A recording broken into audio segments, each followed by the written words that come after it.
आपणक जरिया ओडिशार सबु भाई भौणी मानक अनुरोध करी पेट्रोल डीजेल रो अभाव नहीं।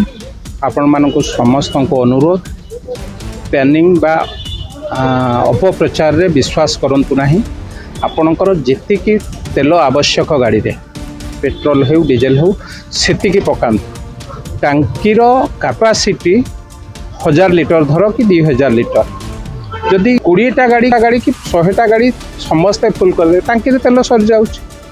तेणु जेतिकी आपणकर आवश्यक एवं बा टांकी ठारू बा जो तेल आसूची सेठी टांकी आसीबा पई जेतिकी समय दरकार तेल स्टॉक अच्छी।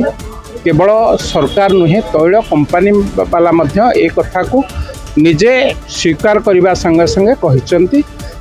ता सहित मो विरोधी दल देखुची बहुत बंधु माने टांकी पाखे जाइकी मोबाइल माध्यम फेसबुक व्हाट्सएप रे छाड़ुचंती जे तैल संकट सरकार कौन कर से बंधु मानक मो अनुरोध करुच्ची। विरोधी दल बंधु माने आमे समस्ते घरे जदि बा पेट्रोल कौन आवश्यक घरे जिते असुविधा पड़े घरर समस्त सदस्य एकाठी होकर ताकू मुकाबला करते।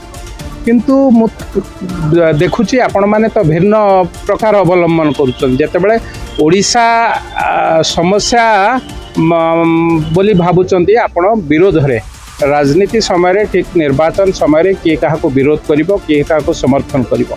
बाकी समय आम समस्ते मिलित भावे सरकार हुंतु विरोधी दल हुंतु मिलित भावे सुविधा हो असुविधा हो साधारण लोकंकर कामरे आसीबा साधारण लोकन को साहाय्य सहयोग करिबा।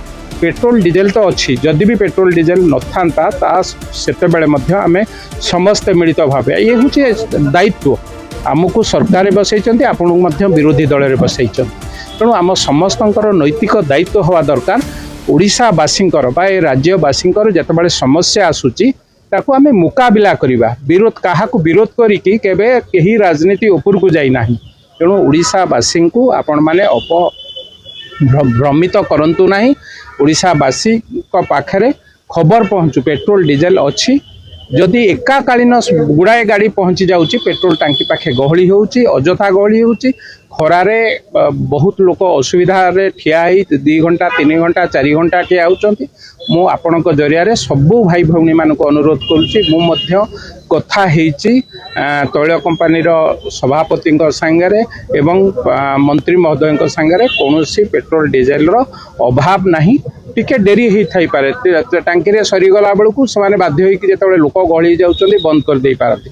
किंतु समस्त की सफिशिएंट आज राति मु भावुची ताहा स्मूथ हो आम समस्त किंतु नैतिक दायित्व राज्यवासी पछरे छिड़ा हवा पाई तांकू एमती इतस्तत करी बा अपप्रचार करी तांको भितरे भय सृष्टि करांतु।